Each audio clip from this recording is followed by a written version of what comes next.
Shalom saudara, selamat pagi. Shalom. Benar Tuhan bahwa kita selalu membutuhkan Tuhan. Betapa Tuhan adalah Tuhan yang setia. Dia yang memelihara hidup kita sampai dengan hari ini. Kalau saudara lihat hidup kita, kalau kita bisa berkumpul pagi ini, datang beribadah bersama-sama buat saudara-saudara yang di rumah juga. Kalau saudara masih ada kesempatan bisa mendengarkan firman Tuhan di pagi ini, kita mengucap syukur. Betapa pemeliharaan Tuhan dan bahwa Dia adalah setia terhadap kita semua. Saudara, sebelum kita mulai mendengarkan firman Tuhan, saya ajak saudara untuk sama-sama kita berdoa. Terima kasih Tuhan Yesus, Allah yang baik, Bapa yang sangat-sangat mengasihi kami. Mengucap syukur Tuhan untuk sepanjang tahun 2021. Yang buat banyak dari kami adalah tahun yang berat, tahun yang sangat singkat, tahun yang ajaib Tuhan melihat perbuatan-Mu dalam setiap hidup kami. Kami mengucap syukur Tuhan. Kalau pagi ini Tuhan, kami masih didapati dalam keadaan sehat. Berkumpul dengan orang-orang yang mengasihi kami. Berkumpul untuk mendengarkan kabar baik-Mu Tuhan. Untuk diingatkan kembali betapa Engkau adalah Allah yang sangat mengasihi kami. Untuk sebab itu Tuhan, Engkau mau hadir menjadi manusia, hidup sebagai manusia. Engkau mengosongkan dirimu dari semua ketidakterbatasan-Mu Tuhan. Menjadi manusia sama seperti kami, bahkan lebih hina dari kebanyakan kami. Dan Engkau mau menanggung semua dosa kami. Tapi Engkau tidak hanya mati Tuhan. Puji nama Tuhan Engkau bangkit. Dan puji nama Tuhan Engkau naik ke surga, menyediakan tempat buat kami semua. Roh Kudus, kalau sebentar kami mau mendengarkan kebenaran firman Tuhan, bukakan hati kami. Supaya kami bisa mengerti isi hati-Mu Tuhan. Betapa Engkau adalah Bapa yang sangat-sangat mengasihi kami. Di dalam nama Tuhan Yesus, kami siap diberkati. Amin. Selamat pagi sekali lagi saudara. Ya, kita berada di ujung tahun. Kita mau refleksi saudara. Kita mau melihat kebaikan Tuhan sepanjang tahun ini. Banyak hal-hal besar terjadi dalam hidup kita. Ada yang menikah di tahun ini, di tengah keterbatasan, banyak aturan diperketat dan sebagainya. Ada yang melahirkan di tahun ini. Ada yang memiliki rumah baru di tahun ini, kendaraan baru. Tapi tidak sedikit juga mungkin ada teman-teman kita, saudara-saudara kita yang kehilangan pekerjaan. Ada yang banyak hal yang sakit mungkin. Bahkan banyak dari teman kita atau saudara kita, relasi kita yang mungkin telah berpulang. Tapi kabar baiknya saudara, di tengah semua keadaan yang mungkin bahkan kita tidak lihat itu baik, kita bersyukur bahwa saudara-saudara kita yang terkasih dipanggil Tuhan dan sekarang sedang bersama Bapa kita di surga, bersama Tuhan Yesus. Ya saudara, hari ini saya mau mengajak kita semua untuk melihat apa yang Injil sudah perbuat banyak dari kita. Saya mau ngambil contoh dari Alkitab saudara. Kalau minggu lalu Pastor Fedri mengambil ayat dari Yohanes 3 ayat 16, ayat yang sangat terkenal. Karena begitu besar kasih Allah akan dunia ini, sehingga Ia telah mengaruniakan anaknya yang tunggal, supaya setiap orang yang percaya kepadanya tidak binasa, melainkan beroleh hidup yang kekal. Kalau saudara perkataan ini Yesus bicara one on one kepada seseorang yang bernama Nikodemus. Nikodemus adalah seorang orang pintar lah dalam hal keagamaan Yahudi.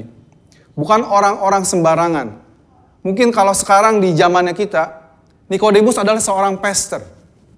Seorang yang mengerti betul dengan hukum-hukumnya Tuhan. Tetapi seperti saudara ketahui, di zamannya Yesus hidup, somehow Yesus seakan-akan terlihat dia menentang semua hukum Taurat. Sehingga menentang apa yang orang Farisi, orang-orang ahli Taurat percayai. Jadi buat kebanyakan mereka yang agamawi, Yesus itu somehow menentang mereka. Dan Nikodemus somehow tahu apa yang Yesus ajarkan ini benar, menarik, tapi sukar dimengerti. Jadi dia mendatangi Yesus di malam hari. Diam-diam, sembunyi-sembunyi. Ya saudara, kenapa? Karena Nikodemus adalah orang terpandang. Coba saudara bayangkan, kalau ada seseorang yang muncul, membuat hal-hal yang ajaib yang baik, sedangkan kita di sini, katakanlah Pastor Yudi sebagai gembala kita, ya, dia mendengar suatu pengajaran. Pengajarannya menggugah hati saya. Dan ini true story ya. Kebanyakan dari kami di sini, waktu mendengar pengajaran kasih karunia pertama kali, ini betul-betul di luar apa yang kita pahami selama ini. Somehow pengajarannya berbeda, tetapi Roh Kudus di dalam kita tuh kayak lompat-lompat. Ini benar, tapi otak kita nggak nyambung, saudara. Dan kita karena jaim, karena kita punya jemaat yang banyak, katakanlah Pastor Yudi punya jemaat yang banyak, mendengar pengajaran yang baru, yang selama ini yang beda dengan apa yang dia ajarkan, dan dia curious, pengen tahu. Sebab itu Nikodemus bertemu dengan Yesus sembunyi-sembunyi, supaya nggak ketahuan orang. Dan kepada Nikodemus, Tuhan tidak menyatakan siapa dia kepada Nikodemus. Di Yohanes 3. Tetapi kalau saudara melihat Yohanes 4, di mana Tuhan Yesus ingin pergi ke Galilea, tapi dia harus melewati Yeriko. Dan Tuhan Yesus siang bolong sengaja bertemu dengan seorang wanita dari Samaria. Wanita yang kalau dibedakan dengan Tuhan Yesus levelnya langit dan bumi. Yang satu sangat agamawi, yang satu sangat hina di masyarakat. Saking hinanya, tugas dia seorang perempuan mengambil air. Dia lebih memilih mengambil air bukan di pagi atau sore yang teduh, tetapi siang-siang bolong. Supaya, ini sama persis dengan Nikodemus, supaya nggak ketemu orang lain. Tetapi kepada wanita ini, Yesus mereveal himself. Dia menunjukkan siapa dia.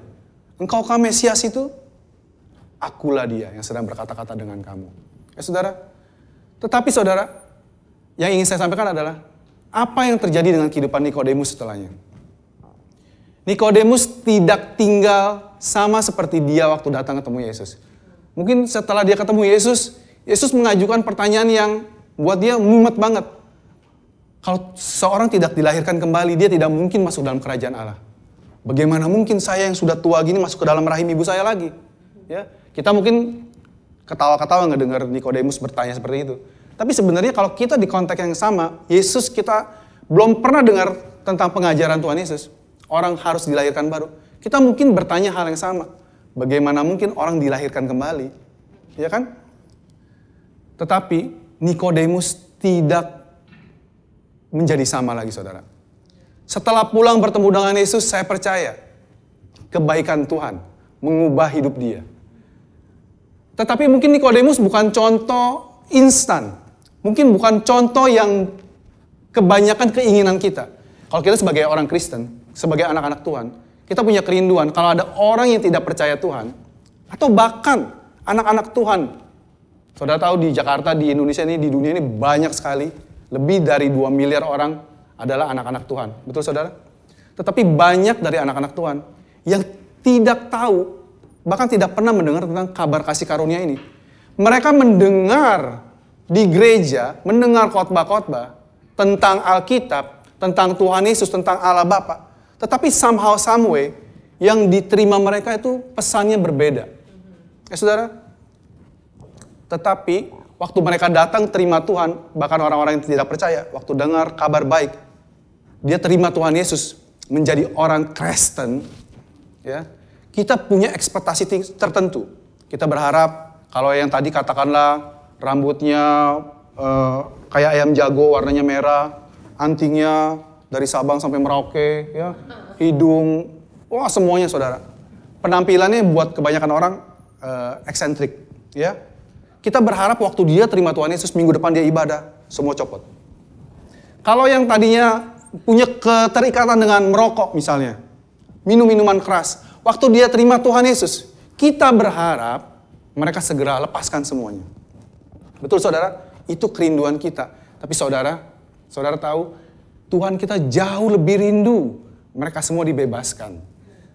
Tuhan kita jauh lebih rindu mereka semua memiliki kelepasan dari keterikatan itu. Dan Tuhan Yesus mengajak kita untuk sabar terhadap saudara-saudara kita yang kelihatannya lambat berubahnya. Seperti Nikodemus ini. Kalau saudara bandingkan Nikodemus dengan wanita Samaria, kembali saudara, langit bumi. Wanita Samaria ini datang dengan malu-malu, penuh dengan penghukuman, penghakiman. Saya pernah menikah 5 kali, gagal semuanya. Dan sekarang bahkan saya, saking takutnya menikah lagi, saya hidup dengan seorang laki-laki tanpa ikatan pernikahan. Betul saudara? Saking dia malunya diomongin satu kampung. Kalau zaman sekarang mungkin wanita ini udah bunuh diri. Udah masuk Instagram dan sebagainya. Tapi zaman itu belum ada. Dan itu sudah membuat dia sangat depres. Tetapi waktu dia bertemu dengan Yesus, ya mungkin 30 menit tentang percakapan timba di sumur, ya, tentang air hidup, tentang menyembah di bukit ini, Allah adalah roh dan sebagainya. Dia langsung tinggalin semuanya. Dia balik ke kotanya, lalu dia jadi instant evangelis. Woi, aku ketemu orang yang tahu segalanya tentang diriku. Dan dia tidak menghukum aku. Orang itu tidak menghakimi saya. Kalau orang lain, saya ngomong ke gembala saya, Pastor, saya sudah menikah 2 kali gagal terus. Dan saya sekarang mau menikah 3 kali. Kita udah tahu ceritanya lah ya. Apa jawaban pastor pada umumnya? Oh my Lord, gitu misalnya ya. Atau tambahan ekstra pesan-pesan dari pesan-pesan bijak daripada pastornya, gitu. Tetapi tidak dengan Yesus. Tahukah saudara, Yesus pernah sekali berkata, bukan orang sehat yang membutuhkan dokter, tetapi orang yang sakit. Bukan orang yang benar yang membutuhkan Tuhan, tetapi orang yang berdosa. Dan kenyataannya, kebenarannya adalah tidak ada orang yang benar di dunia ini. Saya katakan sekali lagi, tidak ada orang yang benar di dunia ini, termasuk engkau yang merasa diri engkau benar. Karena Yesus pernah didatangi seorang muda, dia bilang begini, guru yang baik, apa yang harus saya lakukan untuk masuk dalam kerajaan surga? Yesus bilang, mengapa engkau mengatakan aku baik? Tidak ada yang baik selain Allah. Ayat ini sering ditwist, sering ditanggapi berbeda. Tuh kan, Yesus gak pernah bilang dia Allah. Waktu ada orang bilang dia baik, dia bilang tidak ada yang baik selain Allah. Justru sebaliknya. Justru Yesus pengen ngomong, you call me good, engkau memanggil saya baik, tidak ada yang baik selain Allah. Apakah engkau ingin bilang saya ini adalah Allah? Justru itu yang Yesus ingin ngomong. Dan Yesus bilang tidak ada orang yang bisa menyelamatkan dirinya sendiri. Oleh sebab itu semua dari kita butuh yang namanya juru selamat. Dan kita bersyukur di hari Natal ini kita diingatkan kembali betapa kita dulunya adalah orang-orang berdosa. Kita adalah orang-orang yang terhilang. Kita adalah orang-orang yang tidak layak bertemu dengan Tuhan di surga. Tetapi oleh karena kasih karunia Tuhan Yesus, oleh karena begitu besar kasih Allah akan dunia ini, dia dikaruniakan saudara. Karuniakan itu artinya sesuatu yang sebenarnya kita tidak layak kita dapatkan. Dan kebalikan dari karunia adalah mercy, belas kasihan. Karena seharusnya yang harusnya kita dapatkan adalah hukuman. Karena kita adalah manusia berdosa. Tetapi karena kemurahan Tuhan, kita dibebaskan dari hukuman, malah kita mendapatkan kebaikannya. Ya saudara, dan Nikodemus adalah contoh orang yang dia bertobat, menjadi idaman semua orang percaya bahwa dia hidupnya jadi berbuah. Ya saudara. Tapi lambat. Dari mana kita tahu? Kita lihat di berikutnya. Itu Yohanes 3 tadi ya. Waktu Nikodemus ayat 1 adalah seorang Farisi di ayat pertama. Yohanes 3 ayat 1 dan 2 adalah seorang Farisi yang bernama Nikodemus, seorang pemimpin agama Yahudi. Ia datang pada waktu malam kepada Yesus dan berkata, Rabi, kami tahu bahwa engkau datang sebagai guru yang diutus Allah, Sebab tidak ada seorang pun yang dapat mengadakan tanda-tanda yang engkau adakan itu jika Allah tidak menyertai. Nikodemus tahu, ini bukan orang sembarangan. Karena apa yang Yesus lakukan itu out of this world. Ini pasti seorang yang, kalau istilahnya kita orang Indonesia mungkin bilangnya sakti mandraguna. Tidak bisa dijelaskan. Ini unbelievable tapi it's true. Dan selama 400 tahun Yahweh tidak berbicara kepada bangsa Israel. Saudara perlu ingat itu. Selama 400 tahun Tuhan silent sama bangsa Israel.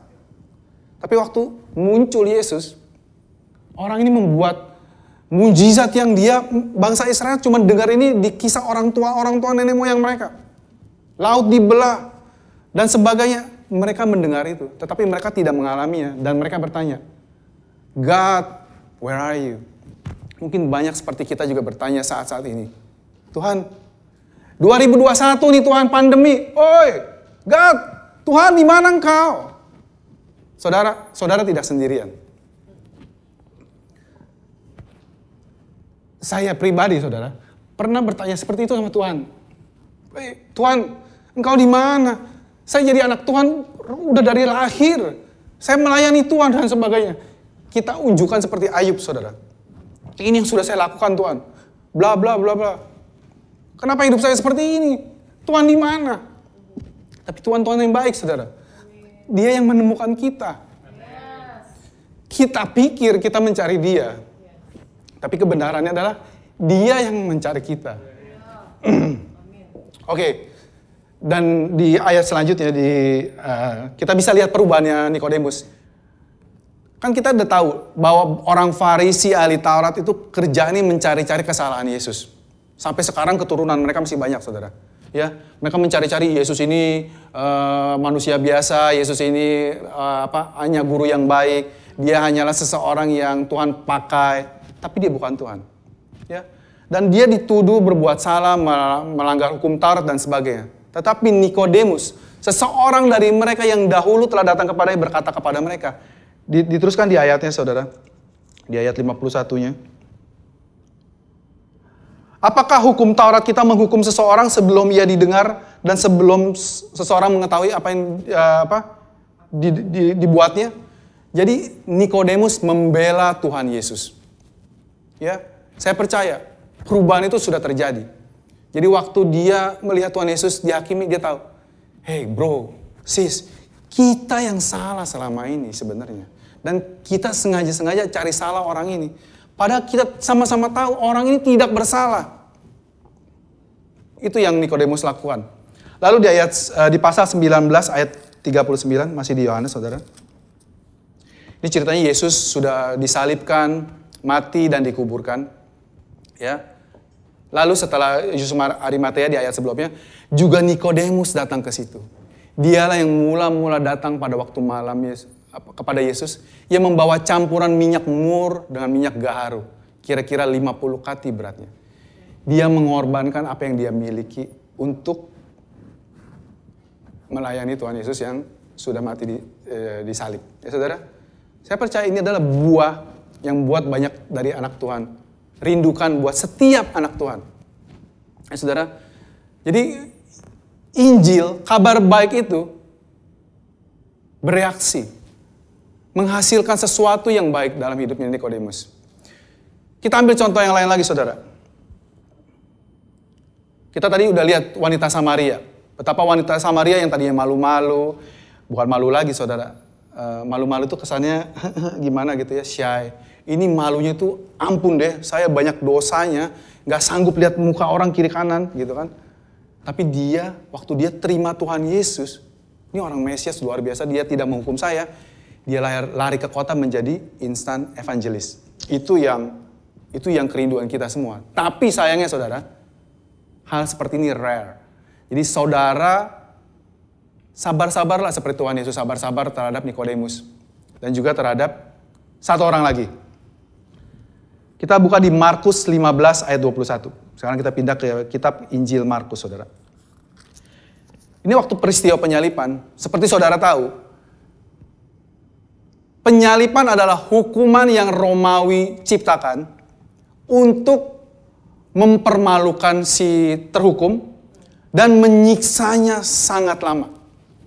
Mereka tuh somehow pinter banget menemukan cara menyiksa orang, nggak mati buru-buru, lama tapi menyakitkan. Jadi lebih sakit daripada mati dikit-dikit. Ya saudara, Yesus disalibkan. Jadi waktu orang meminggul salib, di otak orang udah tahu, ini orang hina. Karena hanya orang yang hina banget, hukumannya sangat nista banget, baru dia disalib. Kalau hukumannya katakanlah yang lain-lain, saya percaya hukumannya bukan disalib, dicambuk dan sebagainya, dipenjara dan sebagainya.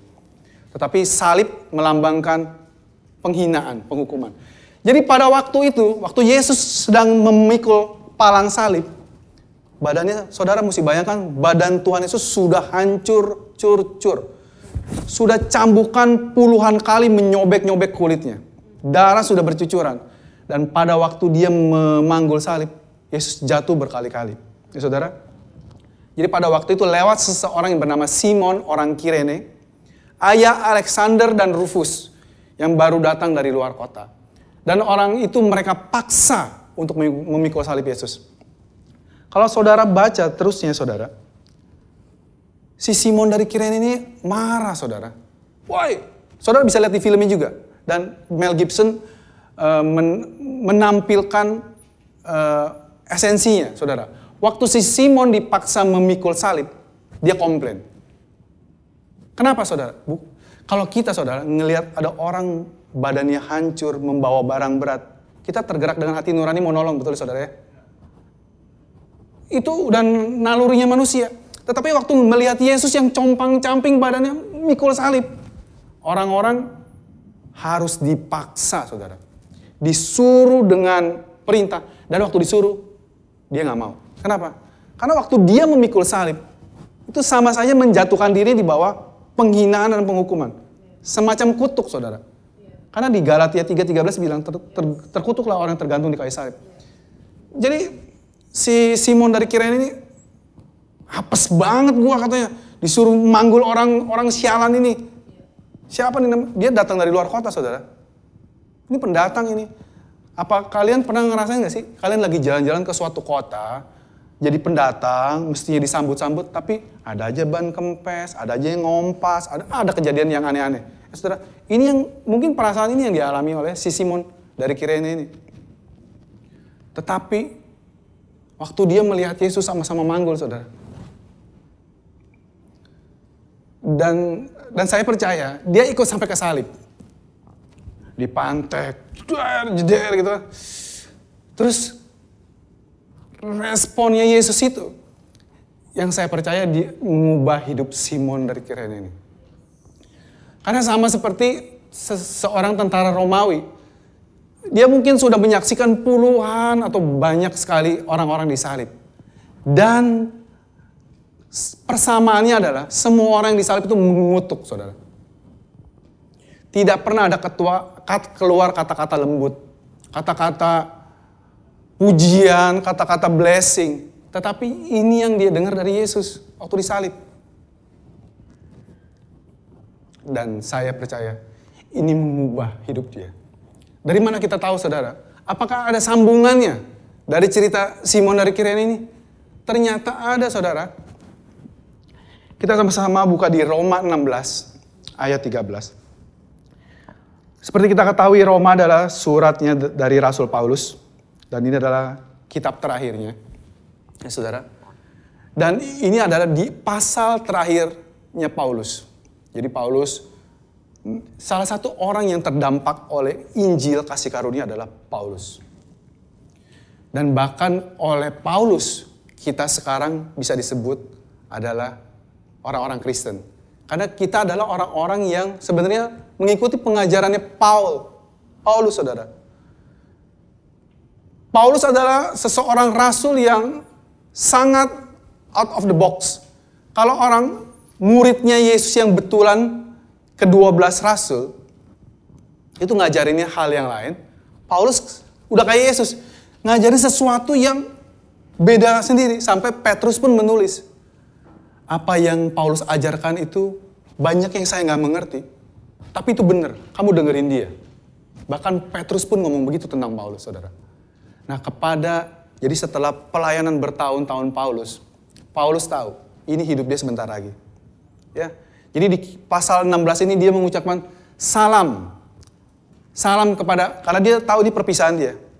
Kalau saya di sini misalnya kalau udah tahu nih, saya besok bakalan lewat, saya bilang salam Pastor Yudi buat orang tua, salam Ko Arif buat anaknya, salam Kalani buat papanya. Semua saya sebutin salam. Orang-orang yang saya kenal, orang-orang yang saya rindu ingin berterima kasih. Ditulis di situ, salam kepada Rufus, orang pilihan dalam Tuhan. Dan salam kepada ibunya, yang bagiku adalah juga ibu. Siapa Rufus ini, saudara? Yaitu tadi kalau saudara balik ke Markus, dia adalah anak Simon Kirene yang adalah ayah dari Alexander dan Rufus. Saya percaya si Simon ini berubah. Kids, saya hari ini ketemu sama orang yang namanya Yesus. Dia nggak salah disalib. Tapi dia, wah gimana? Dan dia berubah, saudara.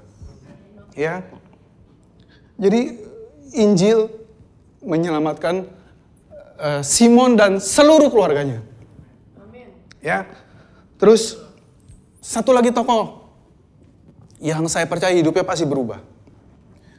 Kalau kita pernah melihat cuplikan video dari buatan dari siapa nama pastor yang di Amerika yang anak muda itu? Judas Smith. Dia membuat cuplikan video tentang Barabas. See the story of Jesus going to the cross and everything seems to kind of be hand in hand. And then there's this one character that seems to interrupt the narrative. His name's Barabbas.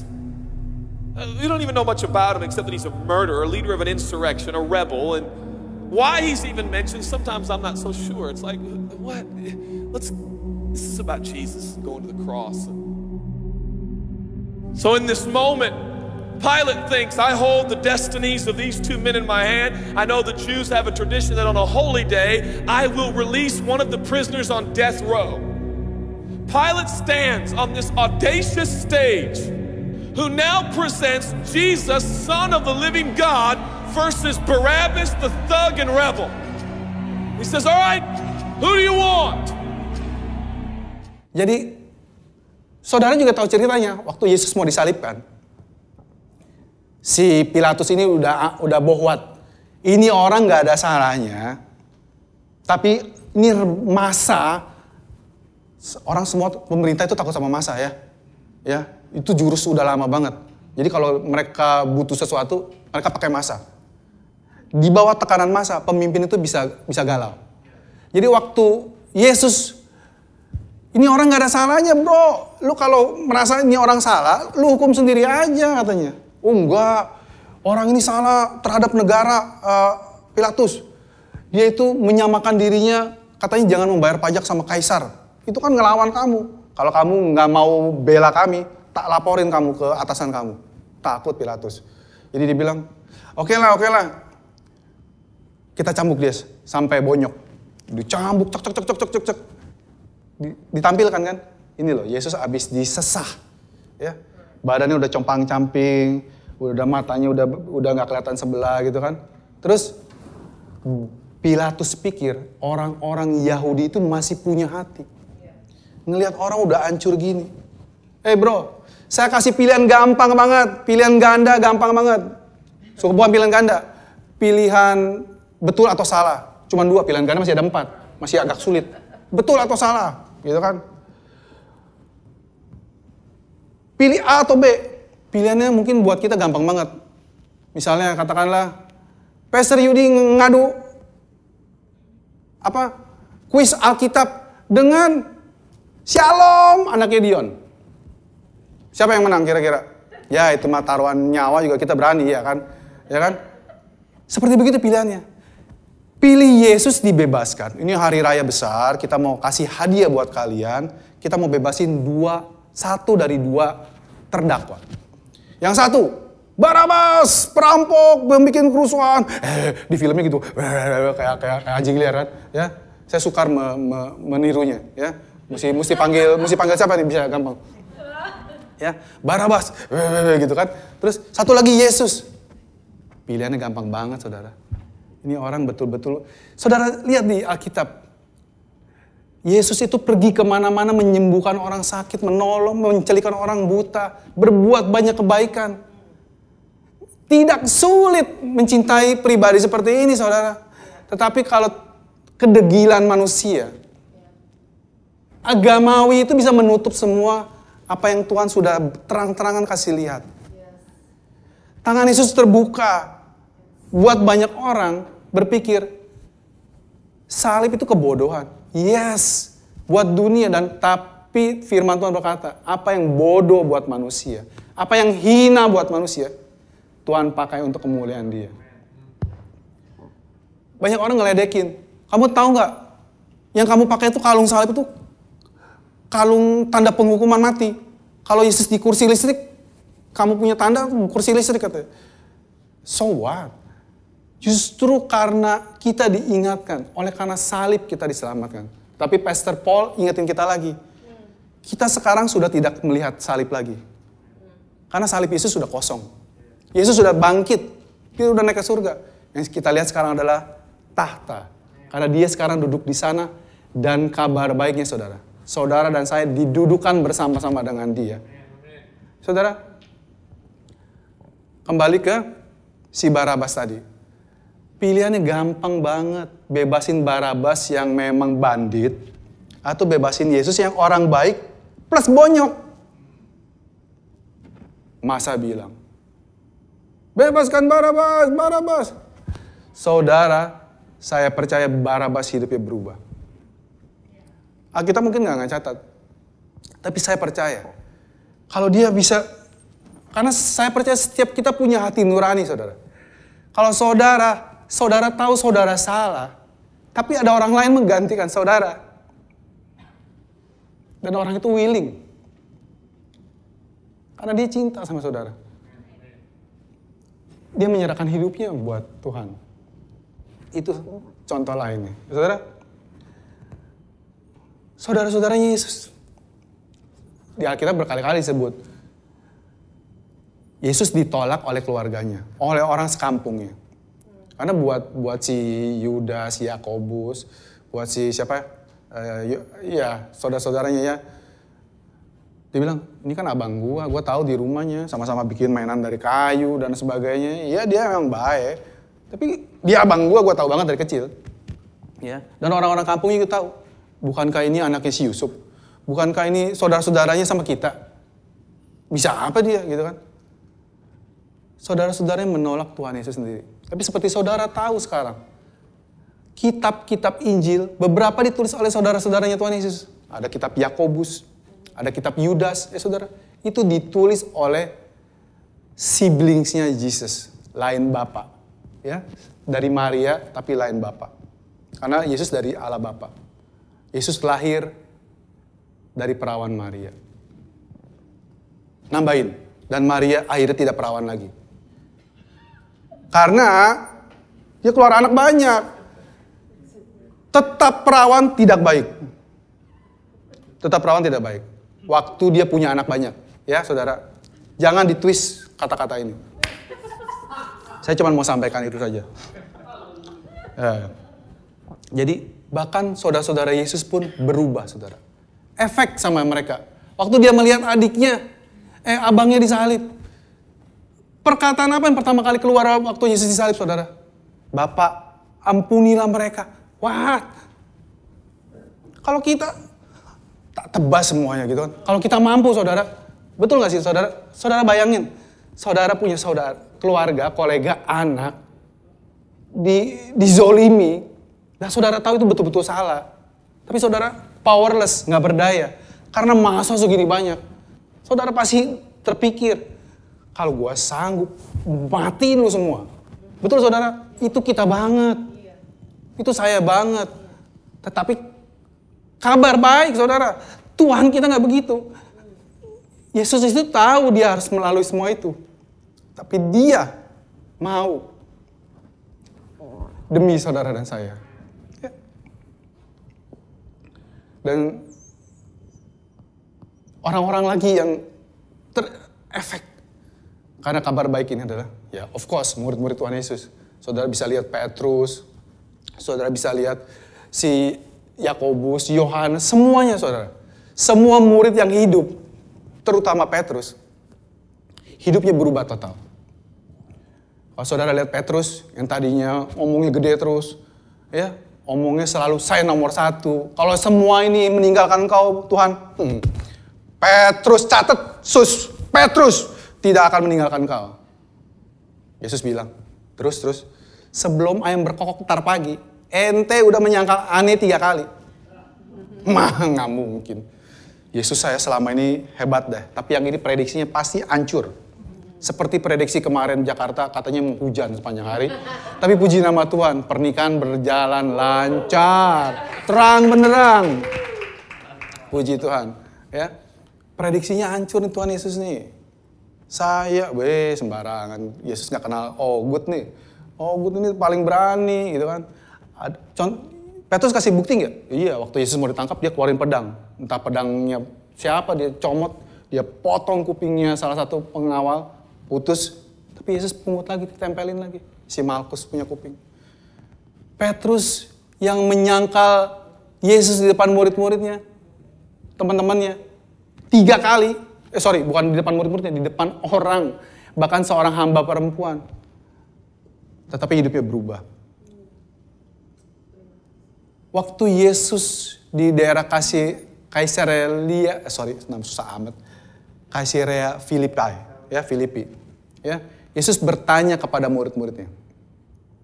Menurut orang-orang, menurut kalian, siapa aku? Oh, ada yang bilang kamu Elia. Ada yang bilang kamu Yohanes Pembaptis. Iya. Saudara, kalau ada yang nanya saudara, saya nggak kasih contoh saya ya. Pastor Yudi lagi aja deh, paling gampang. Pastor Yudi. Menurut orang Pastor Yudi itu kayak Pastor Prince. Terus apa kata kita? Haleluya gitu kan. Karena Yesus itu disamakan dengan orang-orang top saudara. Yohanes Pembaptis, Elia. Dia nggak bilang kamu kayak Ayub, kamu kayak siapa? Kayak Lot kamu, ya kamu kayak salah gitu ya, siapa gitu ya? Kamu kayak itu. Tapi Yesus bilang, menurut kamu siapa aku? Yesus tuh nggak geeran saudara. Yesus itu nggak GR kalau dipuji, nggak hancur down kalau dihina. Dan kita mau belajar seperti Yesus, ya. Tapi menurut kamu siapa aku? Terus Petrus, dia bilang begini, engkau adalah Mesias, anak Allah katanya. Terus Yesus bilang apa? Diberkatilah engkau, Petrus Barjona, Petrus anak Yunus. Bukan kamu yang berkata-kata itu, tetapi Roh Kudus. Dan di atas batu karang ini, maksudnya bukan di atasnya Petrus saudara. Banyak orang mikir di atas Petrus, makanya Petrus jadi first pope, first bishop atau whatever. Ya. Tapi di atas pengakuannya Petrus bahwa engkau adalah Mesias anak Allah. Aku akan mendirikan gerejaku. Jadi gereja Kristen sekarang didirikan di atas pengakuan bahwa Yesus adalah anak Allah. Jadi kalau ada orang Kristen bilang Yesus bukan anak Allah, itu bohong banget. Karena di atas pengakuan Petrus itu bahwa Yesus adalah anak Allah, gerejaku dibangun. Ya. Dan Petrus hidupnya berubah. Waktu dia yang tadinya malu-malu ketemu 3 orang nuduh dia, kamu yang ikut Yesus kan? Bukan. Woi, cek matamu, rabun misalnya kayak gitu ya. Dia bersumpah serapah. Ya. Kamu ngomongnya kayak dia kok bahasanya bahasa Galilea. Iya, itu gua pura-pura. Pokoknya dia menyangkal. Tapi waktu di Pentakosta, dia dengan pedenya, percaya dia khotbah 3.000 orang menerima Tuhan Yesus. Dan dia militan saudara. Petrus dan semua para rasul. Ada yang ke India, ada yang ke Yunani dan sebagainya. Semuanya matinya mirip semua. Disalib, dipancung, dipenggal, ditarik kuda. Saudara, dimasak. Kayak Yohanes dimasak di minyak panas tapi nggak mati. Akhirnya dia diasingkan di Patmos. Ya saudara, pokoknya hidupnya semua menderita mati. Tapi mereka mau. Kenapa? Karena mereka adalah saksi mata yang melihat sendiri. Ini mah encer hidup segini mah. Mati lebih cepat lebih bagus. Ketemu Yesus lagi saya. Ya saudara, sudut pandangnya berubah. Dan yang terakhir adalah Paulus. Paulus, seperti saudara tahu, dia adalah awalnya mengejar-ngejar pengikut Yesus, dibunuh, disiksa. Dan Paulus itu bukan melakukannya dengan, saudara? Dengan salah. Menurut dia melakukan hal yang benar, jalan Tuhan. Ini Yesus dan pengikut-pengikutnya ini sesat. Dan saya yang benar. Saya diajarkan oleh guru besar saya. Apa yang mereka percaya ini sampah, salah. Ditipu dia. Yesus anak Tuhan. Mana ada? Yesus itu manusia. Kita kenal orangnya gini-gini. Ini kalian sesat semua. Tetapi Tuhan dengan kasih karunia menemukan Paulus secara pribadi. Oleh sebab itu saudara, kalau kita mendapati saudara-saudara kita di luar sana yang menentang kekristenan, menentang Tuhan Yesus dengan terang-terangan, doain saudara. Kisah Paulus pernah terjadi. Dan Tuhan kita sering melakukan hal yang diulang dengan skala yang lebih besar. Ya saudara, kisah Paulus ini dalam skala kecil saya pernah lihat. Orang-orang kebiasa yang tadi menentang Tuhan Yesus, sekarang mereka menerima Tuhan Yesus. Mereka menyerahkan hidupnya buat Tuhan Yesus. Dan mereka rela dihakimi, rela mendapatkan penolakan dari keluarga, dari pasangan hidup bahkan, dari anak-anak bahkan, demi nama Tuhan Yesus. Dan mereka tahu, itu harga yang mereka harus bayar. Dan mereka willing. Do it with gladly, sukacita. Karena dia tahu apa yang benar. Ya saudara?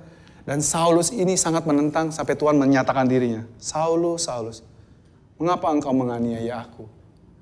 Dan somehow dia tahu itu suaranya Tuhan. Siapa engkau Tuhan? Katanya. Akulah Yesus. Dan Paulus mendapatkan revelation yang tidak sama dengan semua murid-murid original Yesus. Pengajaran tentang kasih karunia sangat ditekankan oleh Paulus. Paulus lah yang menyebut Yesus itu Kristus. Kalau saudara perhatikan saudara, Yesus Kristus itu bukanlah nama sebenarnya. Dia adalah sebuah julukan yang akhirnya menjadi nama. Tetapi waktu di kitab Injil ditulis Matius, Markus, Lukas, Yohanes, kebanyakan mereka hanya menuliskan inilah Yesus. Kalau sampai mereka menulis Yesus Kristus, itu karena mereka sudah mendapat pewahyuan bahwa Yesus adalah Sang Mesias. Maka dia tulis, inilah keturunan Yesus Kristus, anak Daud, anak Abraham. Ya saudara, tapi pada zamannya mereka, dia cuma menulis, ini adalah Yesus doang. Tetapi karena dapat pewahyuan bahwa Yesus adalah Kristus, Mesias yang diutus oleh Tuhan. Dan bukan sembarangan Mesias, saudara. Karena di perjanjian lama, Mesias itu buat bangsa Israel adalah sesuatu yang common. Yosua adalah Mesias. Karena Mesias itu artinya orang yang diurapi. Raja, imam, nabi itu adalah sebenarnya semua Mesias. Ya saudara, hakim-hakim. Orang yang di-anoint itu adalah Mesias. Tapi nubuatan di perjanjian lama tentang seseorang Mesias yang akan datang, spesifik hanya digenapi di dalam Tuhan Yesus. Seperti yang tadi Yesus nyatakan kepada wanita Samaria. Apakah engkau Mesias itu? Aku yang sedang berkata-kata kepada kamu. Akulah dia. Ya saudara. Injil yang menyelamatkan. Saudara, di akhir tahun ini saya mengajak saudara semua, kita melihat hidup kita selama ini. Bukan sebagai tuduhan, bukan sebagai penghakiman. Kita sebagai anak-anak Tuhan, apakah kita memberikan dampak yang baik buat keluarga kita, buat lingkungan kita, buat teman-teman kita, atau jangan-jangan malah kita memberikan bad influence buat teman-teman kita, sekeliling kita. Tetapi kabar baiknya saudara, Tuhan kita adalah Tuhan yang penuh dengan rahmat dan kasih sayang. Walaupun dosamu semerah kermizi, dia putihkan seputih salju. Waktu anak bungsu yang sudah menjadi anak saudara, sama seperti kita adalah anak-anak Allah. Mungkin hidup kita pernah jatuh atau bahkan sedang jatuh dalam dosa. Tetapi Tuhan selalu membuka tangannya. menunggu kita kembali pulang. Ya, saudara, waktu kita sedang jauh dari Tuhan, kita rasa kita sedang jauh dari Tuhan. Tuhan tidak pernah jauh dari saudara. Saudara aja yang merasa jauh dari Tuhan. Tuhan itu rindu menunggu kita kembali. Dan menunjukkan kepada kita hatinya. Kalau saudara melihat kisah anak bungsu, gak habis pikir ada orang tua seperti ini. Karena memang tidak ada orang tua seperti itu di dunia ini, saudara. Waktu seorang anak meminta warisan kepada bapaknya, dengan kata lain, buruan mati deh. Lama amat, panjang umur banget ente. Buruan mati deh, bagi hartanya buat aneh. Saya udah enek tinggal sama kamu. Sama abang gue juga sebel bener. Karena begitu dia dapat hartanya, dia jual semua, dia pergi. Jadi yang diincar sebenarnya bukan hartanya juga. Ada ketidaksukaan dia dekat dengan Tuhan. Mungkin banyak anak-anak Tuhan, di sini nggak ada saya yakin. Karena saudara hadir. Ya, di luar sana banyak anak-anak Tuhan. Ngakunya dan KTP-nya tulisannya Kristen. Tetapi sebenarnya hatinya benci sama Tuhan. Sedang kepahitan sama Tuhan. Jangan ngomong-ngomong Tuhan lah, sebel. Yesus. Kalau Tuhan memang ada, kenapa saya dibiarkan seperti ini? Tetapi Tuhan, anak ini meninggalkan Tuhan. Menjauh. Dan biasanya waktu orang pahit dengan Tuhan, dia hidupnya malah tambah jatuh ke dalam dosa. Tapi Tuhan sabar menunggu. Sampai satu titik, dia merasa, oh saya bodoh banget. Selama ini ada selalu keluarga yang menerima saya. Selama ini ada satu pribadi yang selalu tidak pernah menolak dan menghukum saya. Tapi saya meninggalkan dia. Oleh karena kebaikan Tuhan, menuntun kita kepada pertobatan. Roma 2 ayat 10, saudara. Ya, kebaikan Tuhan menuntun kita kepada pertobatan. Kita kembali kepada Tuhan.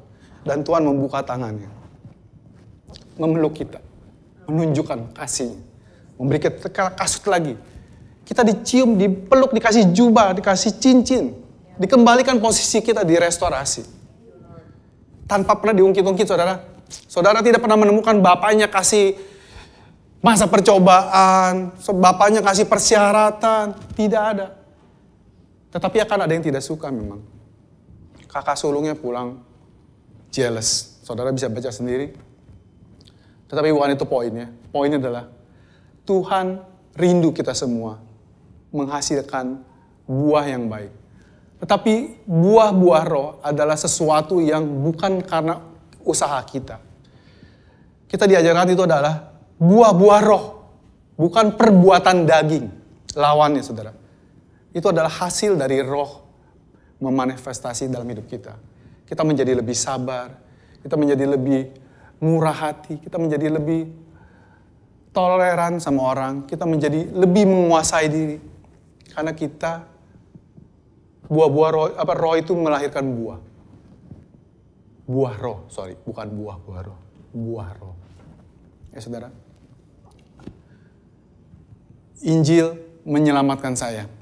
Dan Injil saya percaya juga menyelamatkan setiap kita. Saudara, di akhir tahun ini, saya mengajak saudara untuk kembali kepada pribadi yang sangat mengasihi saudara dan saya. Tuhan Yesus. Mungkin di tahun ini kita memiliki tantangan, memiliki banyak pergumulan. Tetapi Tuhan ingin ingatkan kita, datang kembali sama Dia hari ini.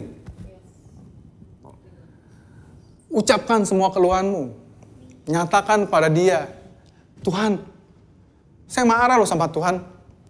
Saya kecewa loh sama Tuhan. Dia bisa, saudara. Dan dia senang saudara melakukan itu. Ya saudara, dia senang. Oke saudara, kita akhiri ibadah pagi ini. Saya mengajak saudara untuk menerima tubuh dan darah Kristus. Tubuh dan darah Kristus sudah dicurahkan buat kita.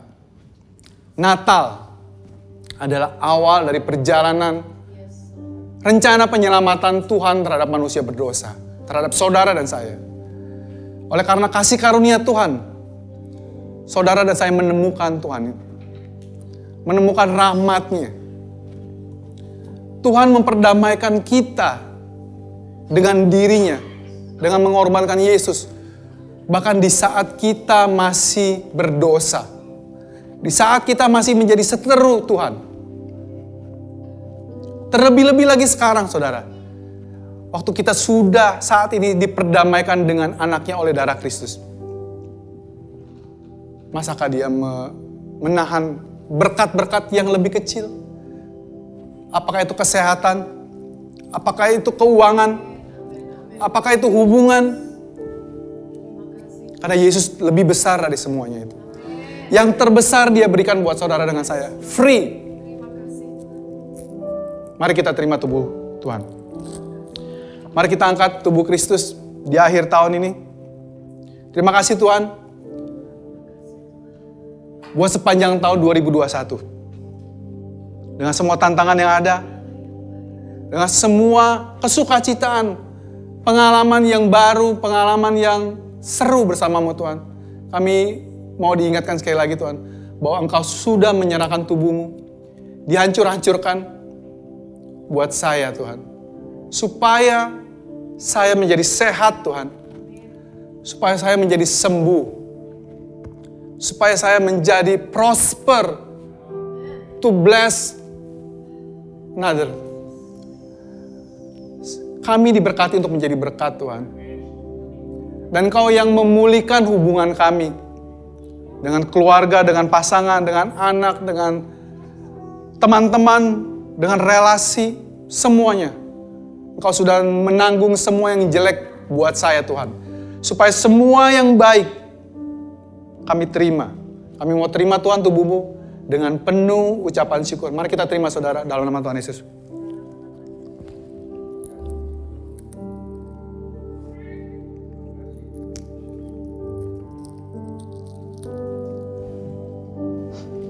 Mari kita angkat darah Kristus. Yesus mengingatkan kita. Ini adalah darahku. Darah perjanjian baru. Perjanjian yang lama sudah usang. Dan diperbaharui dengan perjanjian yang baru dan dimeteraikan oleh darah anak domba yang kekal. Bangsa Israel setiap tahun harus mengorbankan korban dosa. Tetapi kita diampuni sekali untuk selamanya. Itu kabar baik, saudara. Terima berkat pengampunan dosa sekali untuk selamanya dari Tuhan Yesus. Dia dijadikan kutuk supaya engkau dan saya diberkati. Tidak ada lagi kutuk dalam hidupmu, kutuk keturunan, kutuk penyakit, kutuk perceraian, semua macam kutuk. Sudah Yesus tanggung di salib 2000 tahun yang lalu. Jangan kau menerima, jangan kau percaya lagi bahwa engkau masih memiliki kutuk itu. Tolak dalam nama Tuhan Yesus. Karena ini adalah hal yang Yesus sudah bayar buat saudara. Mari kita terima pengampunan sekali untuk selamanya oleh darah Yesus. Mari kita minum. Terima kasih Tuhan Yesus.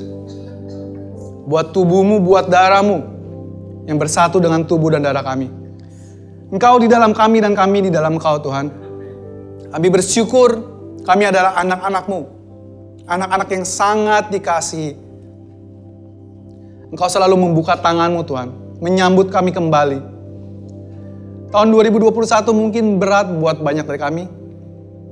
Tetapi kami tahu Tuhan. Ada masa depan yang cerah di depan kami. Karena Engkau sudah melenyapkan semua yang jelek di hadapan kami.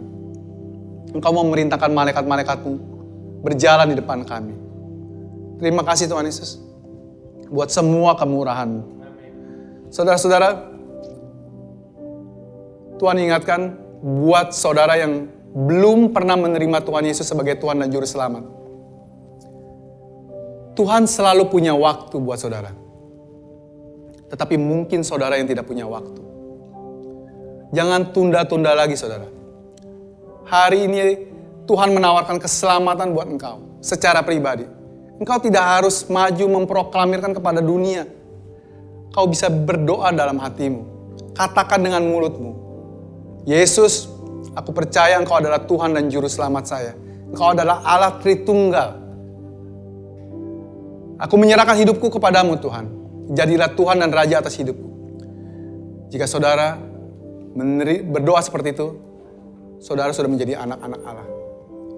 Terus dengarkan kabar baik. Jika saudara tinggal dekat Jakarta dan sekitarnya, kami mengajak saudara untuk beribadah bersama kami di GBC Jakarta setiap hari Minggu jam 10 pagi.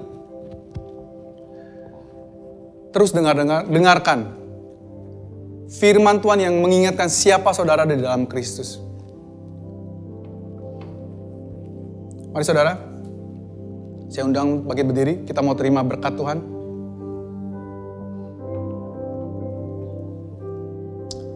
Pulanglah dengan damai sejahtera Tuhan, kasih setia Tuhan Yesus Kristus, penghiburan penyertaan Roh Kudus, menyertai engkau, keluargamu, seisi rumahmu, mulai hari ini sampai selama-lamanya.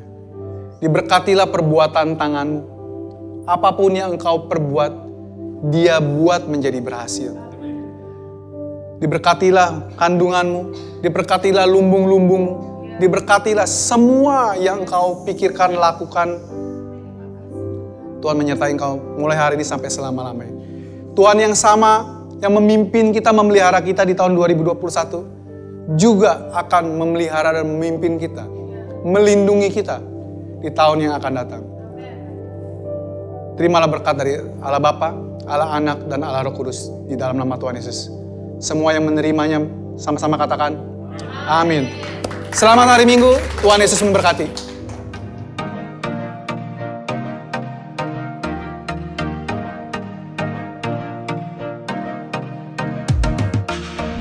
Terima kasih untuk saudara sekalian yang telah mengikuti ibadah GBC Jakarta bersama kami. Kami berharap saudara sekalian diberkati dan disegarkan oleh firman Tuhan yang telah disampaikan pada hari ini. Pastikan saudara mensubscribe channel YouTube kami dan ikuti terus update dan informasi GBC Jakarta di akun resmi media sosial kami di bawah ini. Shalom, Tuhan berkati.